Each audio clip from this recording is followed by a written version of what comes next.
Welcome, my friends. This is Maniacal Incorporated, preparing to take the battle to the Cumbrians for the first time. They have expanded into Ireland, unchecked, and now we are going to lead our forces across this part of the Irish Sea. We're going to raid Maybole, and then we're probably going to attack their main army here. At the end of the last episode, I was really excited about this because we were going to open up a whole new world of raiding opportunities. The only problem is everybody that we can reach is vastly, well, not vastly more powerful, but they're challenging. They're challenging. So I don't think we're going to be able to actually do anything. The only legitimate target we actually have is Alba itself. To get anyone up there would be a bit of an issue. We're going to take this region. We're going to come across, defeat that army, give them a bit of a beating, and we're also going to continue cleaning up Éódon's castle. You might remember that in the last episode, Éódon had created a faction to install himself as the King of Munster. That fell apart when we managed to drive a wedge between the conspirators and Diarmid, one of the co-conspirators. We cleaned up his library, and now we're going to deal with an unguarded chest of gold that's just sitting in the middle of the hallway. 73% chance that he will take my warnings to heart. And poor Cumasuk, in the Dalfiatach, he's paid us a ransom for his daughter. So I think we ransomed back a nephew, and now his daughter. Éódon is back to us again, as I explained to him the risk of keeping a chest of gold out in the open. His eyes widen in realization. Oh, of course, it shouldn't be out there. Thank you, High Chieftain Cormac. Bishop High Chieftain Cormac to you. Or High Chieftain Bishop Cormac. Things are looking good, and there are other areas I can still help him out with. A 60% chance on the stewardship challenge. Do you know what? The poor man. He's heading on 60 years of age. Now it is time for bed. Éódon is delighted with us. He really fixed the place up. Ahum! After a quick goodbye, I am soon on the road back again. I was glad that I could help. I did manage to pause in time. If these guys had started that battle before,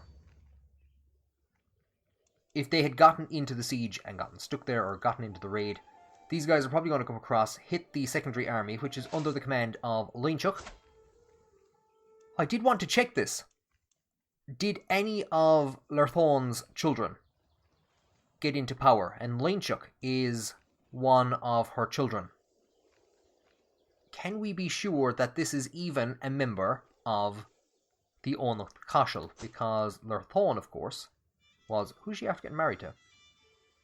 Gilla Isu! Gilla Isu. Don't be carrying on with a woman like that. Your step-grandmother, am I right? Gilla Isu, what are you at? So we've had a couple of Gilla characters, and I explained this already. Gilla literally means hostage. So this is hostage of Christ. Isu, Isa is Jesus. So Isa Christ is Jesus, so it's servant of Jesus. I'm sure that this is the old Irish form of Jesus. So I was hoping that he was going to go into the religious lifestyle, and he has gone as far from it as possible. He's married to his grandfather's ex-wife. This family. Éódon, did you do nothing to stop this? You divorced a woman. I'd swear it was Éódon who divorced a character. Yeah, you divorced her, didn't you? You did. That was a good alliance. And he divorced her. Right, anyway, that answers my question.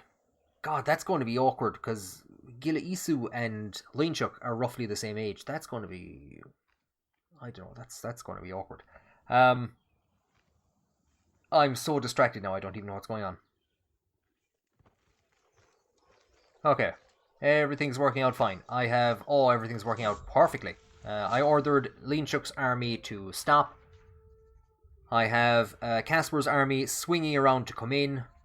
The Cumbrians are coming in against that, so they're going to get hit. And we get a pop-up from our wise friend Gurrit. The further I delve into my studies, the more apparent the link between mind and body becomes. Too much worry can make you sick, and the mind is no stronger than its vessel. My wise friend Gurrit journals about his worries and swears it eases his mind. I have also read about the benefits of vigorous movement to soothe frayed nerves. I think it would make sense for Cormac MacQuillenaun to begin writing in a journaler. Begin writing in a journal, becoming a journaler. I saw this word and I got confused. Learning +1. We desperately need learning. We badly need learning. The other option is athletic. Prowess. A small health boost. I think we'll go with journaling. I think it makes more sense. And we have another pop-up. As High Chieftain and Bishop, I have been obliged to attend a local wrestling tournament as Bishop, but the contestants have been delayed. The tournament won't start for at least another hour. Diarmid is here. Hello, Diarmid. How are you doing? Planning to murder anyone? Just asking. No, I'm not suspicious. I'm just asking a normal, innocent question. And he's being an insufferable lout. His constant complaining is making everyone even more miserable than normal. Meanwhile, my friend Gurrit is sitting under the pavilion, clearly bored half to death. So we could push Diarmid into the horse's water to liven things up. We could spend some time with Gurrit, or we've wasted enough time on this disaster. We do have a war to fight, or a battle to fight. He has no stress. We could become friends with Gurrit. We could gain 150 prestige. That wouldn't be too shabby. I'm certain. We'll move this to the side. I'm certain Diarmid's involved in this. And I don't think making him a rival will help us in any way, shape, or form. I think we have driven this man as far away from us as possible. I think we're going to spend some time with Gurrit and become friends with him. An attempt on my life. As I attend some local celebrations in Brabant, I spend the evening drunk on merriment and wine. As I wake in the morning, it is to find myself in a damp cellar with a huge hangover and a newly built wall almost covering the exit. Someone meant to bury me here. This was undoubtedly the work of that lecherous churl, Count Richwin. Well, don't I look like a fool after blaming Diarmid? Richwin, if I am correct, is married to Ben Ulla, who was our lover when I took over playing as Cormac MacQuillenaun. Cuckolded by a bishop of all things, Richwin of Brabant has decided to take revenge on us and almost walled us up inside his castle. And here was me blaming Diarmid. You thought it was Diarmid as well. Don't lie, you thought it was Diarmid as well. I will make him regret this. We gain Watchful for 2 years. We lose 100 opinion with Richwin. Hostile scheme resistance. Aren't we lucky that we didn't do something brash and hold Diarmid responsible? The murder scheme has been abandoned. I think we owe Diarmid an apology. A quick look at the hard work done by our knights in our first battle in Scotland. Kettle, Casper, Failcoo, Gilla, Mokoto. The same old, same old. Conal's after wandering in there again with prowess of 10. Not too bad. He still hates us because we fired him from his council position. That short reign penalty is going away. So we'll move the army in. We will begin the raid of this area. Like I said, it's probably a bit too dangerous to send them. Oh, it's definitely too dangerous to send them in there. But yeah, we almost have the forces to take them on. But I think what we'll do, having taken the battle across into Scotland, is we will return home with a nice sum of gold. That's not exactly what I meant to do. That's coming up. It's just telling us how the other guys are doing. There's a couple of regions here that have started to... the world is healing. The world is healing in the absence of Munster. So we're going to come back and we're going to hit those places and see if they have anything nice to give us. Of all the people I expected to cause trouble for me, it wasn't. Well, Martin, the chieftain of Lachlan, but there he goes. He has risen his army and he is attacking Desvuin to take it from Crundmoil and make himself pretty much the most powerful of the chieftains of Munster. He'll be the only person that controls more than a single county. I'm not too sure what we're going to do with him. We're probably going to have to revoke that title. Something I haven't looked at so far is tribal authority. And it's usually a crisis that reminds me, oh yeah, there's things like tribal authority. What I am going to do is pass limited tribal authority. I don't think that allows me to demand wars be ended. I'll see very quickly. If I can now. Be easier to come this direction. If I can demand that he go to peace. No, I can't. It was worth a try. I'm sure we'll be able to do that at some point in time. I might even have to go up another level before I can revoke titles.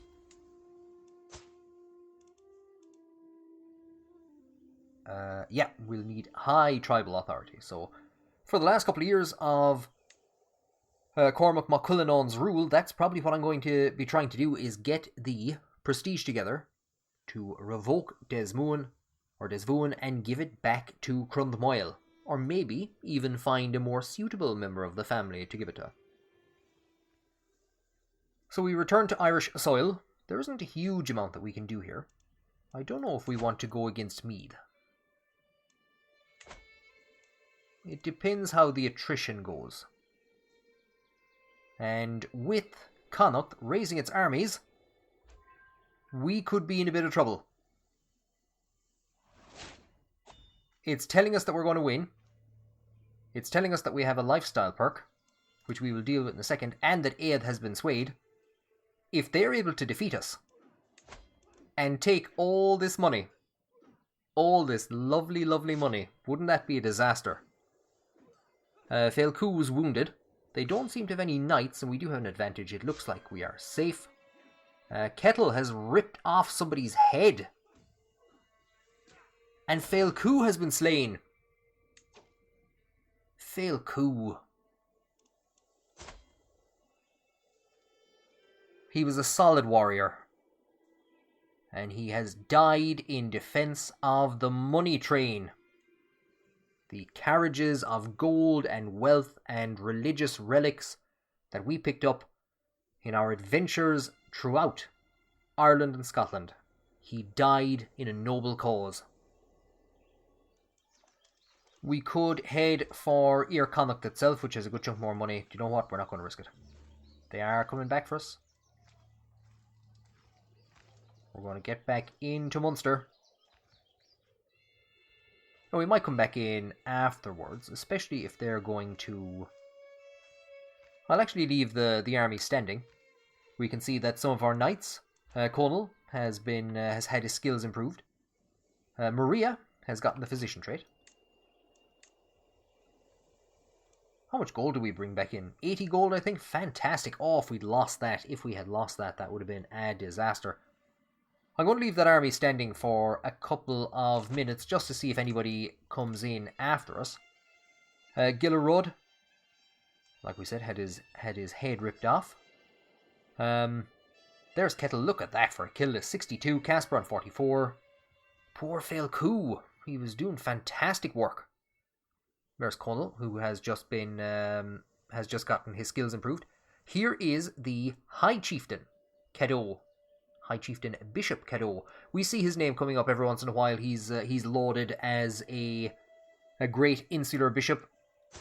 He is now married to the High Chiefess of Connacht, and of course her previous husband was Chieftain Gurrit, who was slain by Kettle in one of our early attacks in the raid that has just came to an end. Overall, it's been a great success. The loss of Failcoo, it was a sad loss, but he died a great and noble death. I've spent a bit of time looking over the learning lifestyle perk. I think I made a bit of a mistake when I came to power. I love this ability to reset your perks, but understanding when and where to use it, that's something I still haven't kind of caught onto. I think we've gotten 2 perks since I started the game. I have just taken Know Thyself, and the first one that I took was Restraint. And it would have been more sensible for me to have reset the perks, set up Scholar just as it is, gone for... I would have had 4 perks in whole body, and really the only thing that I wanted was Restraint. So if I had just taken Mental Resilience and put that into Restraint, that would have been a much better idea, because then I could have moved to what I'm just after moving to. So with the second perk, I've taken Know Thyself with the most recent one, and now we're going to abandon learning, and we're going to go down Diplomacy. I think we're going to focus on Foreign Affairs focus. Diplomacy +3. The Prestige would be nice, but we're 0.9 per month, I think, at the moment. Do you know, yeah, we'll go for Majesty focus. I always like Prestige. And Diplomacy brings us up then to 15. I'm going to get Diplomat, or Thoughtful, and then Defensive Negotiations. That mightn't come as a total surprise. We can then use that to propose 1 alliance without a marriage. It looks like Connacht has stopped at the border, so I have combined the army, and we're going to send them into Ufolia. Ufolia only has about 400 troops, so I don't think they will move against us. I haven't actually checked to see who Failcoo's replacement is in the ranks. Well, it looks like we're going to have 2 knights replaced. Our councillor, Casper, has died of old age. Our marshal and the commander of the army that was raiding down Ufolia. Very quickly, I think I will replace this army, do you know what? With Cormac himself. And we will see about replacing an absolutely tremendous figure who has been fantastic in training our knights and in acting as our trusted marshal and general through a difficult period. The best thing to do here would probably be to appoint Diarmid and to keep him happy, but look at the gap between himself and the top 2 figures. It doesn't tell me whether his number is good, bad, or indifferent. It's average. And then above him, we have Leinchuk, 18 Marshal, excellent. And then we have Johan above that. I like the idea of Leinchuk being installed as the new Marshal. We need somebody good. We need somebody solid. I have them on. I'm going to appoint him.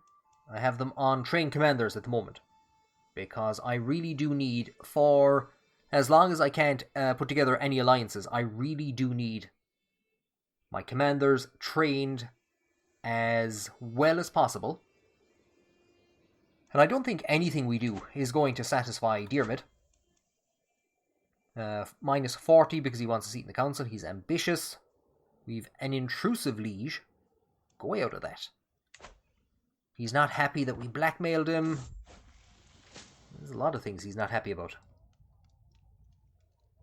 You may have heard of the Vatican Secret Library. Well, it has nothing on the Cashel Secret Library. In a dusty corner of the library, I find a tome. One that no doubt belonged to Dunica MacDovdal Bérin, our predecessor, bound in leather and inscribed with weird symbols, partially hidden behind other books. It is old, but has obviously seen some recent use. As I leaf through it, I quickly come to the realization that it deals with some unconventional knowledge. Focused reading will give us +1 learning, I think, in our bid to become pious and holy and devout, that we will proclaim this book to be heresy and turn it over to the priors for 100 piety. I was just about to click on the army, but look at this. The settlement of Baile Ahaluan, an important stronghold in Greater Ufolia, has fallen to my raiders. We have the run of vast tracts of land, quivering subjects, shining treasures, etc., etc. Bounteous plunder, we've taken enough already, and we gain 100 piety. So this is one of the benefits of actually having your liege, or your player character, leading these raids, because I think you only get that option when you have your player character leading the raid.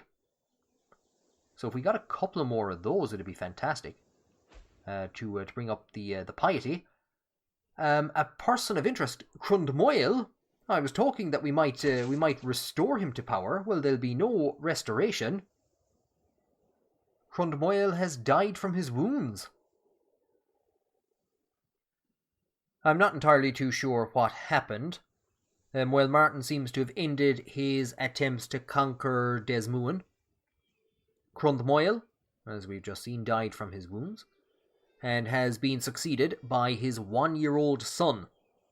Had this son not been born, if this child wasn't there to succeed, it's likely the title would have gone to Eóganacht, who, as we can see, is currently dying. So, Dovgol, I think, is going to succeed him. So he's going to want a position soon enough on the council. He's not great. So yeah, we're going to see a lot of anarchy in the region.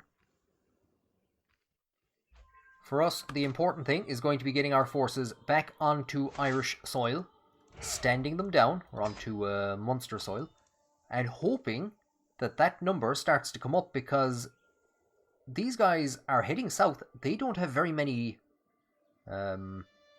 choices of places that they can raid in the south of the country. I have a feeling they're coming for us. It is the 1st of January. Look at this. The Divils. I think we're going to have to see Ossory raided. I don't think there's anything we can do about that. After our successful raids that went on for about 2 or 3 years, I suppose the only good thing is they're staying in our land, and they're sieging down Diarmid's place. Well, Diarmid, that'll teach you. I think we're going to stop our scheme to sway Eóganacht. There's no point in swaying a corpse. We have a lot of different people rising up against us. I think we're going to have to. I don't think we have a choice. We're going to pretty much have to. Just barely a few hundred troops more than them. Not even 100 troops. Less than 100 troops. We're gonna have to raise our army here. And see how effective all of these great knights and champions that we have are. Johan seems to be ill. And it is Leinchuk who will be given the honour, the duty and the requirement of ending this siege of Port Loriga. Meath are trying to retreat. The fools! They don't know that you can't retreat out of a siege or out of a raid. You silly fools. You should have checked on Google or one of the wikis. Or one of the dev diaries. You silly fools. Our glory is widely known. We have taken 24 gold from them. We didn't lose very many troops. We will set the army to raiding. And we will go and we will pay them a visit.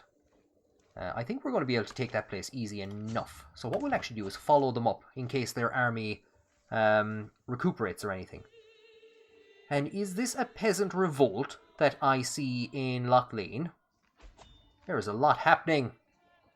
As well as the notification that Eóganacht has died. Well, do you know what? That's your problem. That's your problem right there. That's your problem. The boys had a field day. The boys just had an absolute field day. Poor old Johan, he's sick. Lying inside in bed. They were just carrying the bed around the battlefield and he still got 13 kills. We got a pop-up that a friend of ours has died, so I'm not too sure who this is. I should actually check. I should check these relationships that we have a bit better when I come to power. So we will dismiss that. It looks like we're going to have to appoint a new steward, and we've had problems with the stewardship position before. We have a guest fail coup. We have Colonel. Colonel's a 12. Which is average. And if I go and look at this guy, his stewardship is good. We have the money, but I think before we go spending anything, do you know what? We will assign. Yeah, we will assign Colonel back into the stewardship position for the first time in a while. Meath, I think it's fair to say, are badly regretting their choice. We're going to siege down the capital itself. No, we're not, because we can't. Is this the same thing? I thought we actually succeeded in sieging down the place. Is this the same thing again? They've been vaccinated against us. Well, we've no alternative, so then, but to return back to Munster. And you know what? We'll help this old fool if we can, if we're going to be in time. And entirely possible that we won't. If he actually just went in, there's 4 troops of a difference. If he went in and just held them at bay for any length of time. He was waiting for reinforcements with 700 and something men. Well, Martin has finally gone in against the Peasant Revolt. Let's see if we can get in there as well and help. We got in there, but we didn't actually do anything. So yeah, like we said, this old fool wants a position on our council. What I'm going to do instead is begin to sway him and see if he will stop hating me. I think it's also time to recruit some new knights. They didn't give me easy names this time. Donica, Coilada, or Coila, I think. So we will recruit Donica. We're just going to call him Donica from now on. And he's Ukarthig. I think it's Mothadon or Mothon. We'll call him Matt. Mothadon, Ukarthig, recruit to court. So that's going to push out Chieftain Dovgol and Johan. Now Dovgol, actually, I remember naming him. He is the he is the child of Eóganacht and his Viking wife, who he divorced. That was a good alliance. God damn you, that was a good alliance. I've just raised the armies again, sent them into Leinster. The vaccination has worn off, so I'm going to pull them back, split them in half. put them under proper leaders, and we will raid down Meath, and we can see that Chieftain Dovgol has created a faction against us to install himself on the throne of Munster. Look who's joined. Look at this for a gang. Look at this for a gang. Diarmid, who hates us for some reason, and a Baba. Yeah, you're gonna have a great old time. You're gonna have a great old time with that faction. Go away, you. We will make Meath pay for its transgressions. We will siege down Leinster, and then we will move north, sweeping through Kildare and into Meath itself, making sure to avoid Dublin. Very important. I think Meath had to try and enforce their strength. They had to try and make a bid to justify, or to prove themselves, I should say. But now they're down to just 700 troops. I won't say just 700. No, they're recovering quickly. They still don't have enough to take us on. They could cause a bit of trouble if they were to raise those forces, but I think they have accepted their fate. They tried to attack us when they believed that we were weak. When we were down to 1,000 soldiers, they had about 1,300. We were recovering from a raid, and it nearly worked. They took out 2 places, and you know what? If they had pulled back, if they had just pulled back, they would have gotten something out of it. Then again, I'm not one to be talking. I'm not one to be talking. And here comes their army. So we're going to have some new knights in our service. And they have a solid enough army. I was actually hoping to get the numbers, to merge the armies. I think we should have the advantage over them. If they'd managed to hit the armies while they were split, that's a different thing. Chieftain Diarmid has been maimed. He's now basically our lowest ranking knight. And another victory over Meath. We return with the spoils of war into a decimated Ossory. And the Divils, they're coming back again. Fair play to them. That's devotion, I suppose. We will merge the 2 armies. We brought back 34 gold and 12. And the Enail are trying to impose themselves. Diarmid was wounded again. Diarmid! Cop onto yourself, man. There is very little that Meath can do against us now. I'm going to stand down the army once they go away.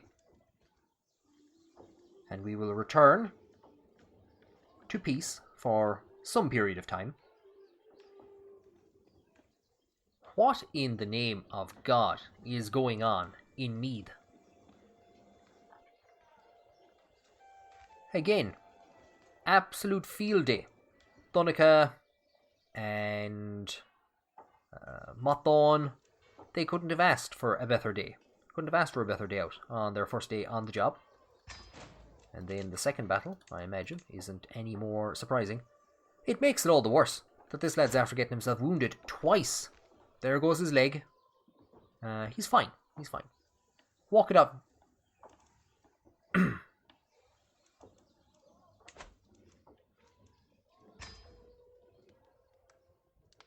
When you think about it, maybe this is what you get for falling out with as devout, as scholarly, and as saintly a figure as Cormac Mac Cuilleann. My chieftain, or my vassal, Chieftain Diarmid, has been wounded, and his flesh has contracted foulness and swelling. If the right kind of treatment is administered and Jesus is merciful, he should make it.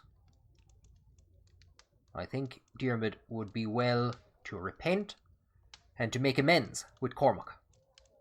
There is nothing that can be done. I'm not too sure what's after happening, but the faction to install Dovgol has fallen apart as we hit a brand new year. One of our knights has been improved. Diarmid, fair play to him, is still holding on. His health is poor. He has no heir. And indeed, if he dies, his wife's father, so his father-in-law, who he attempted to kill previously, will come to power. And when he dies, she'll come to power in Ossory, because she's his only heir. So, if Diarmid dies, whoever she marries is basically going to be the next rulers of the Dáil Byrne. The house isn't all that massive. They don't have all that many options if they're going to keep that surname alive. But maybe Desvuin or Tuavuin, well, their forces aren't tremendous, and I presume Ossory is actually, their forces are probably going down with Diarmid being sick and weak. So that is the second faction that Cormac has effectively defeated. I'd like to imagine that one day a cryptic note arrived at court, and the only person who understands fully what it means is Cormac mac Cuilleanán. Sean Ubraenon has died a free man. He evaded justice in this life and in this world. But what does the next world hold for him and his evil deeds? You might remember an episode or two ago, or maybe longer, Sean went on a bit of a murder spree. He murdered Sophia, the wife of his former colleague, Alban.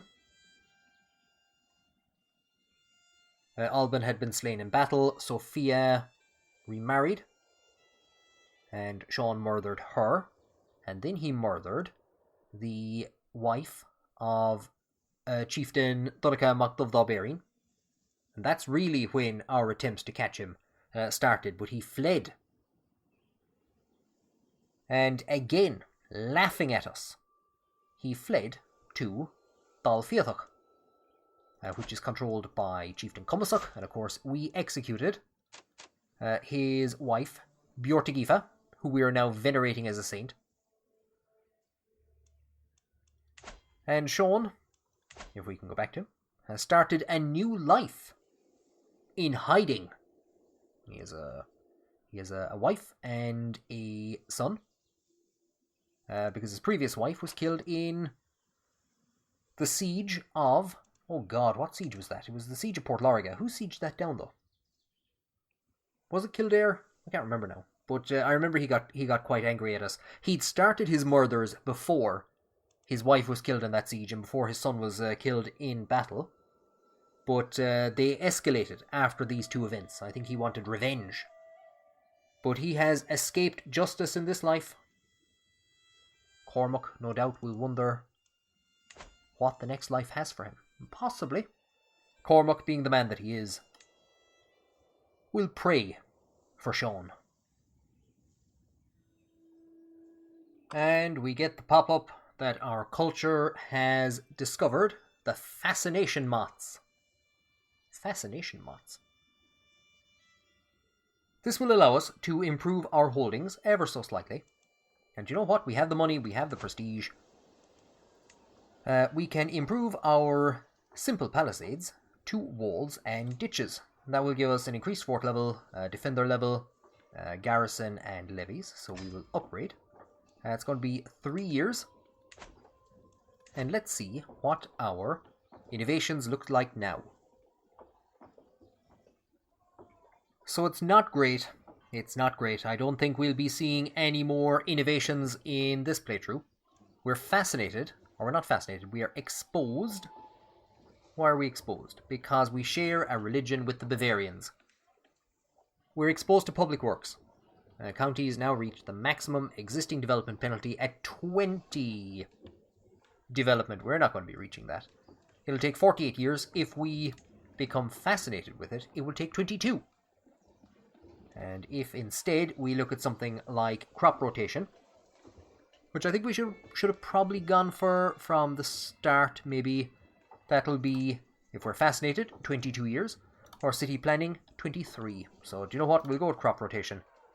But I think for this playthrough, we have probably seen as much development and growth and innovations as we can. I'm going to continue increasing the development in these regions. I've gotten a few of them up to 4. So it looks like Tuavun is the next one. And so what I'm going to do is devote Conal to Tuavun. And he's after getting himself, it's going to be 3 years to get that up to a 4. He's after getting himself sick. He is ill. We got a bit of a penalty. I was hoping that he would have some Amazonian children. Conal, of course, is the son of Sophia and Alban. So we're into June of 913. The Bishop King doesn't have a huge amount of stress, but I think as he grows old, he would begin to think about writing down his thoughts.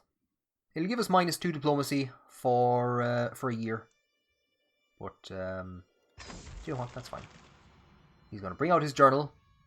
Stress coping, flowing ink. I grab a pen and open my journal. With each sentence that graces the paper, I feel my shoulders relaxing. The clarity this process brings is unrivaled. I dip my pen once more. So we've almost wiped out his stress in its entirety.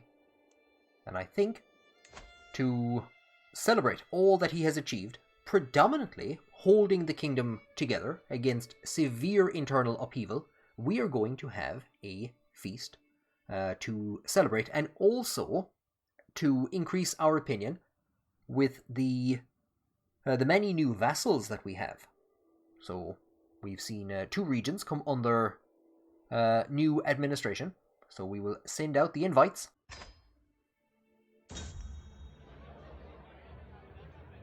So it's a cheery gathering. The feasts are gathered. The guests are gathered in the Great Hall. The feasts are gathered there as well. Lords and ladies, near and far reaches, bright mood, high spirits. Feast begins. Welcome, friends. I was just about to say, who wants to bet that Moyle Martin does something? I swear to God, I was just about to say it. The great table, seating the upper nobility on the dais, gave a loud crack, and a moment later it gave in under the weight of food and gilded decoration. As my most distinguished guests and I had to be fitted in among the lower nobility, I ended up close to my spymaster, Chieftain Moyle Martin. Moyle Martin, did you have anything to do with this? You're looking very happy. You're standing straight for once as well. Usually your wife is trying to hold you up, the poor, long-suffering woman. As high nobles mingled with their lessers, words of both friendship and enmity were exchanged among people who rarely associate. Moyle Martin and I ended up talking all evening, and agreed it should not be the last time we feasted and laughed in each other's companies. Moyle Martin, you always make a show of yourself. You're always on display at these parties. So we're going to become friends with him, with the mad lad. There's no stew on the ground this time. As my guests leave, they seem to depart in good spirits. I'm also relieved to see that Moyle Martin is able to walk unaided. We both know we will be seeing each other again soon. What a man! What a man indeed! And the Bishop King of Munster has become an eager reveller. Diplomacy and intrigue goes up, and opinion of revellers. We've also just managed to get our friendship, or our opinion, with who the hell is in Tuavun? Dovgol. We've just managed to get that up to 77. So what I'm going to do, we'll bury the hatchet. The King of Munster is shoving on in years. And Chieftain Diarmid is in bad health. And I don't want things to end this way. So we're gonna switch our start scheme, or our sway scheme, to sway Chieftain Diarmid. And you know what? I've just figured out why Moel Martin was so talkative at the party. I made a promise on the last episode. I told Moel Martin that if he figured out who was trying to kill me, and I was hinting that it was Diarmid, I promised him some money. And I bet that's what he was doing. He was reminding me. We will pay Moel Martin 28 gold. His opinion's already at 100, but I made a promise. We send him that gift. Moel Martin, good job. Moel Martin was the only person who kept his head. For all the drink he's consumed, he was the only person who kept his head. And figured out that it wasn't Diarmid that was trying to kill us, it was somebody else. We're into late September of 913, the anniversary, 5 years on from the historical Battle of Ballachmoon, in which Cormac was killed. We've just gotten our first diplomacy lifestyle perk. Opinion gain from Sind Gift goes up 100%, so we could have gotten even more prestige, or even more opinion, had we waited. I don't know, are we gonna make it as far as, it's gonna be 3 years. Are we gonna make it as far as defensive negotiations? I don't think it matters too much either. What would another year be without another raid? We're going to divert our attention back towards Wales. We're still getting penalties if we try to come in this direction, or if we try and come up here. So I'd say what we're going to do is we're just going to focus around this area and head for here and maybe into Hereford. Suffer some casualties to take some areas. We can see back in Leinster that the Isles have invaded to conquer the region. I don't think Meath is in a position to stand against them.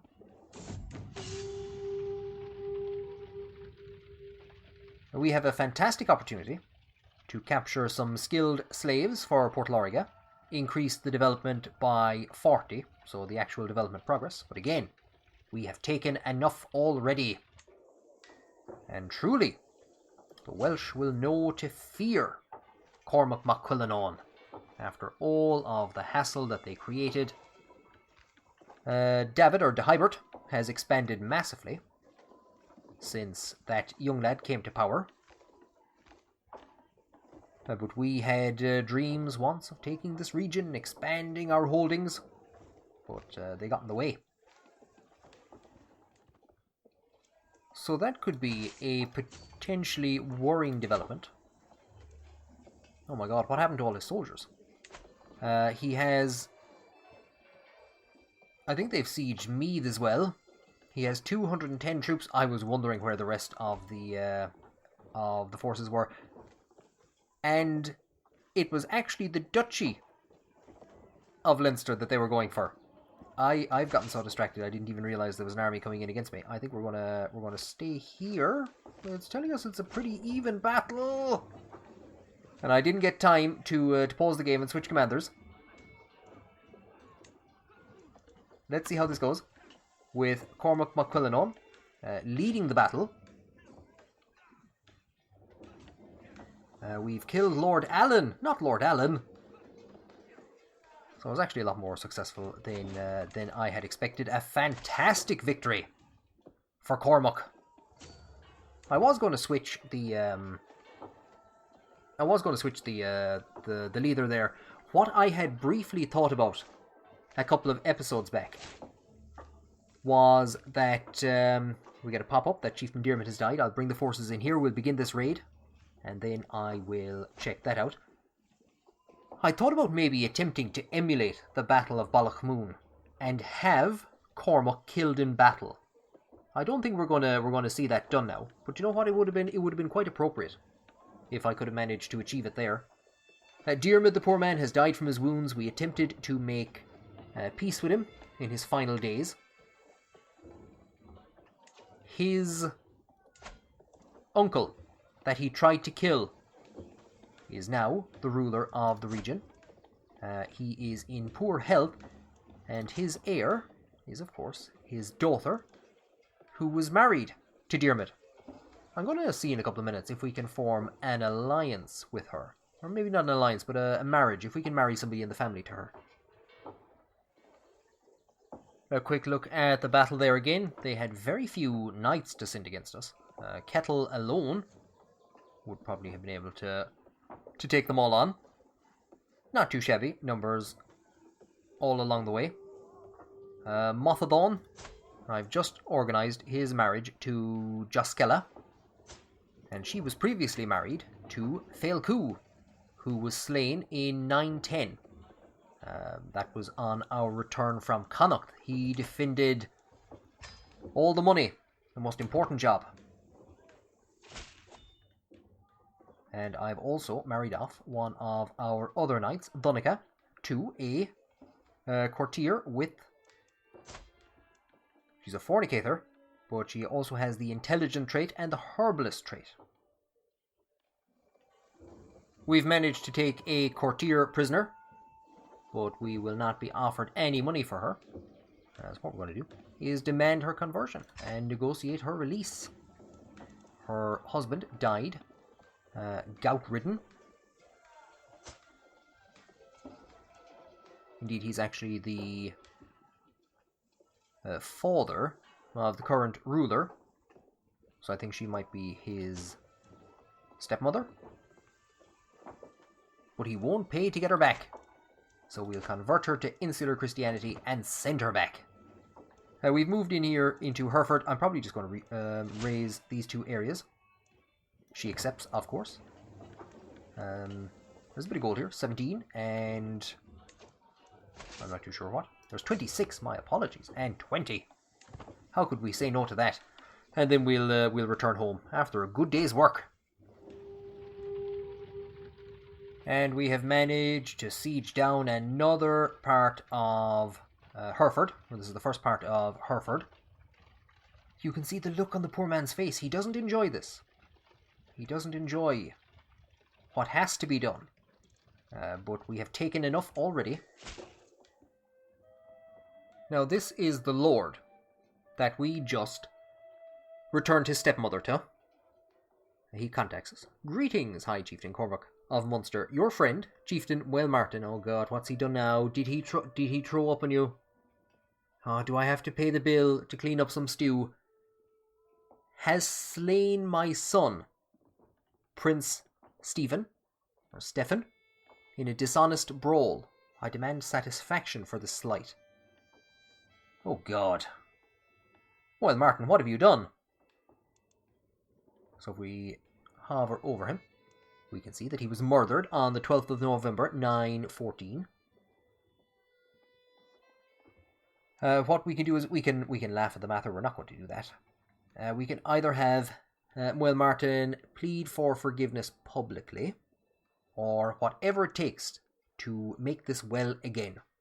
We pay 15 gold and spend 75 prestige. I think this is what we would do. I think we would take responsibility for our vassals, and that we would be intent on doing whatever we can to make things right again. War is a bloody business, and I think we're in a position. We could cross across in this region, suffer a couple of casualties. I didn't actually realise that this area had anything, because I'm seeing that places have been looted down. But if you're telling me that you have 21 gold, I want it.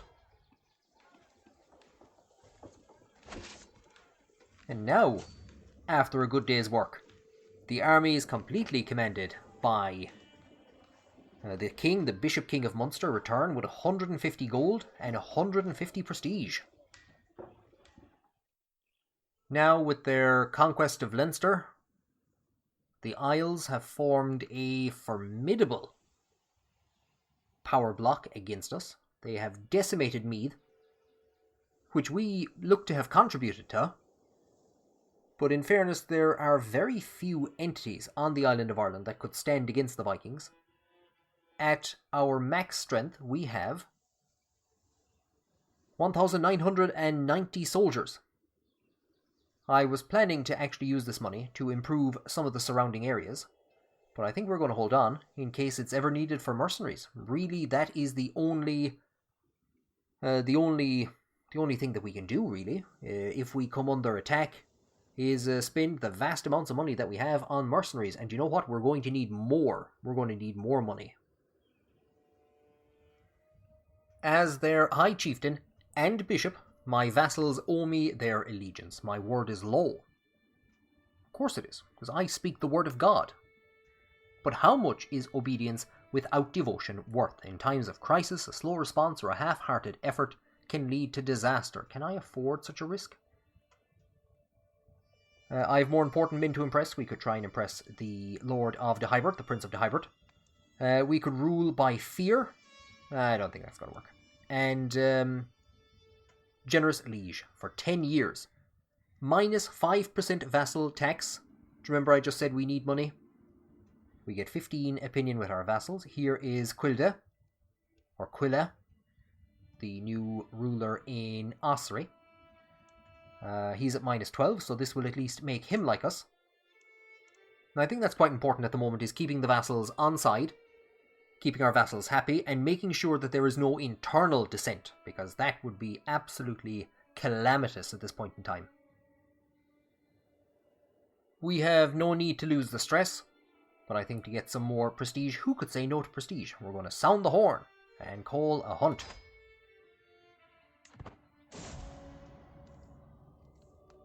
And just as we are about to set off on that hunt, we receive some good news. It's good news for the stability of the kingdom, it's good news for our health, but I'm sure Cormac would not take joy in knowing that the man who planned to kill him, Richwin, is dead. The husband of Ban Ulla. I wonder if we could invite her to court. She will not accept. She'd be losing her children. My intention was to bring her to court and to get her to take holy vows and repent. But yeah, we lose more stress. Yes, we've no stress to lose. But Richwin is dead, and again, I am sure that Cormac will have a mass said in his name. Look at the two boys, look at the buddies, wandering around in the forests. Imagine coming upon these two. You would think it a creature from myth, perhaps a god disguised in animal form. It was the largest boar I have ever seen. Even after the beast was wounded, the chase lasted half a day. So we could either give it to Moyle Martin, or its head will look beautiful in my great hall, plus 0.5 prestige per month. Who can say no to more prestige? Not me. The hunt is drawing to an end. We mount our horses to leave the plains behind us as the servants prepare the boar and other game for the journey back. We return home reinvigorated. 150 prestige, that's a nice chunk actually. We have received notification that our friend Cathlon has died, or our acquaintance. He, of course, was married to Sophia, who was murdered, remarried to Moraid, and in the midst of it all, know thyself, close to the end. I can feel it in my very bones. Death will come for me soon. Like an old friend, he is patiently waiting to receive me. I will be dead within a year.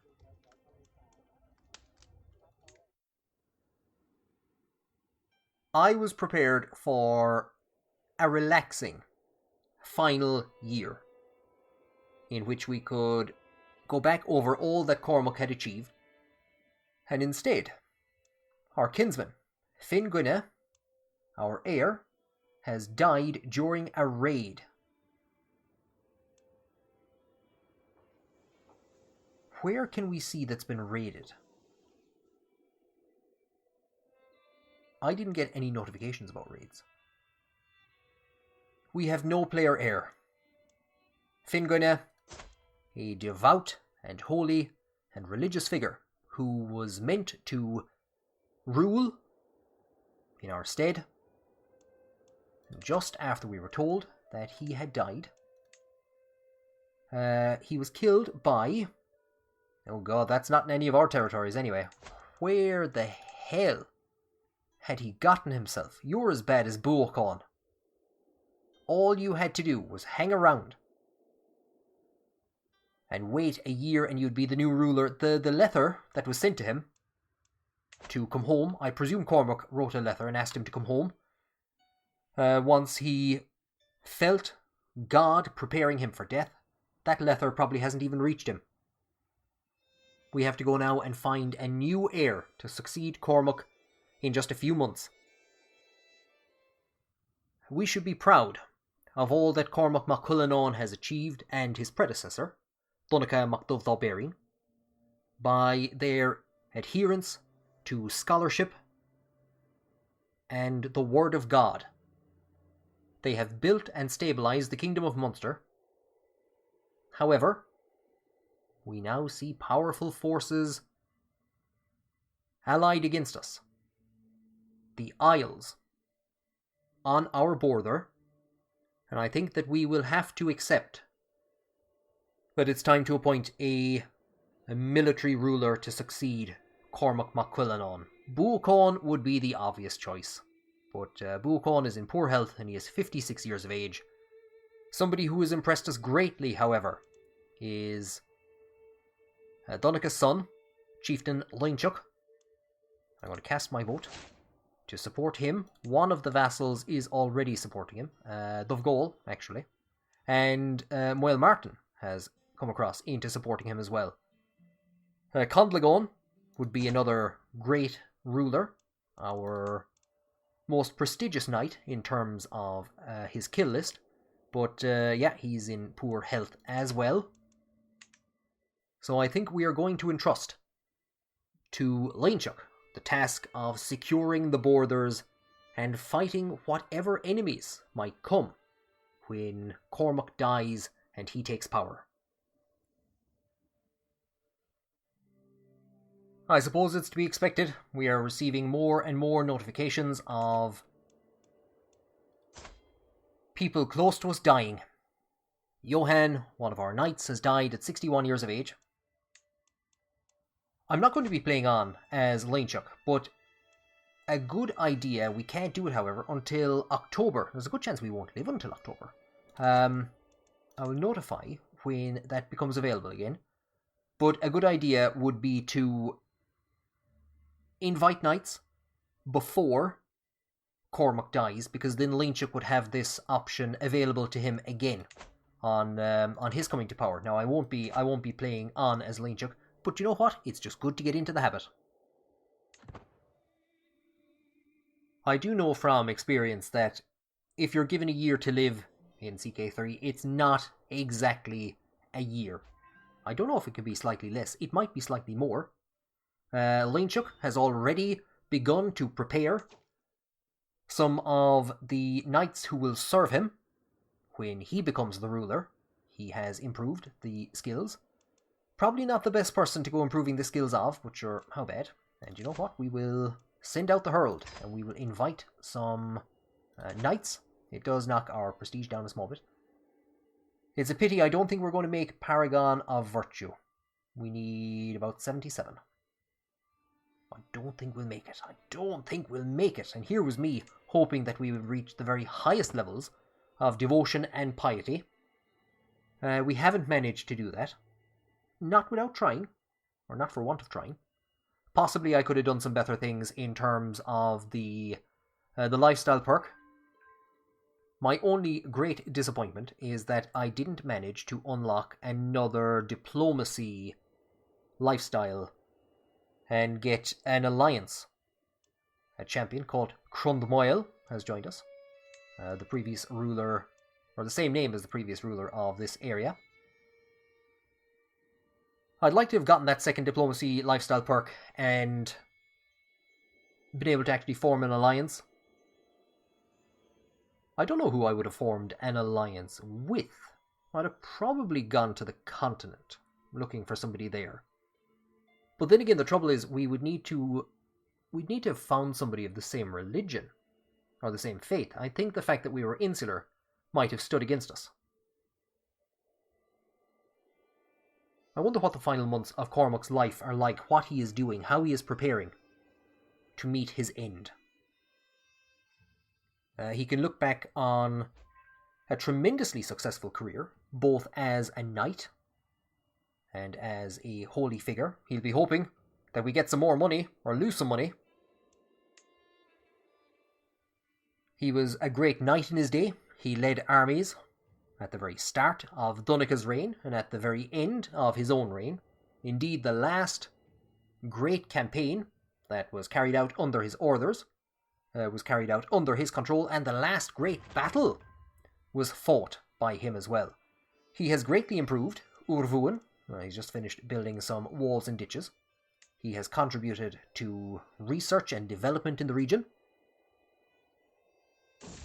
And we've kept him alive longer than he lived in real life. Here's a lot of red arrows. I think some of the vassals have figured out that Cormac is dying. It's coming towards the end of his life. Maybe they're prodding at him, trying to get one over on him. Maybe for some of them their respect is beginning to wane. Maybe for some of them they never had a great deal of respect in the first place. Quilda, the new ruler of Austria, he's still new enough. His son-in-law died in our armies. And his daughter, who has married just somebody random, I presume matrilinearly, to keep the family name alive. He's gotten bolder in court. I don't know what it will do. And I don't care. A 66-year-old bishop commenting on the shapely legs of our vassal. I don't care what it does. I don't care what the other options are. One of the last things that Cormac mac Cuilleann will do in his life is he will comment on the shapely legs of Quilda.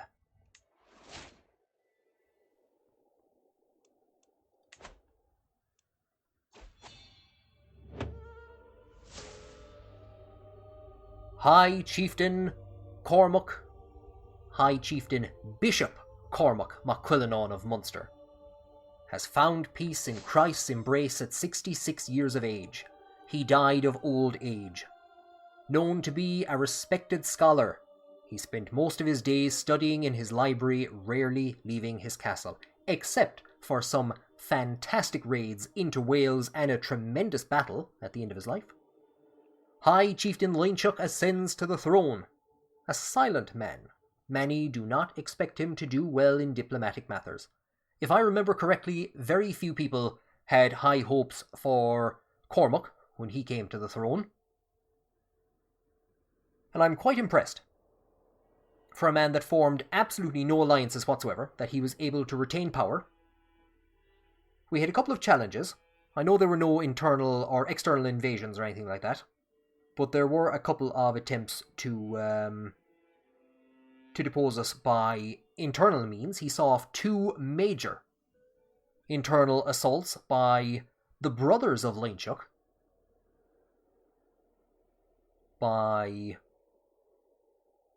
It was Édon led the first one, and then Édon's son led the second one.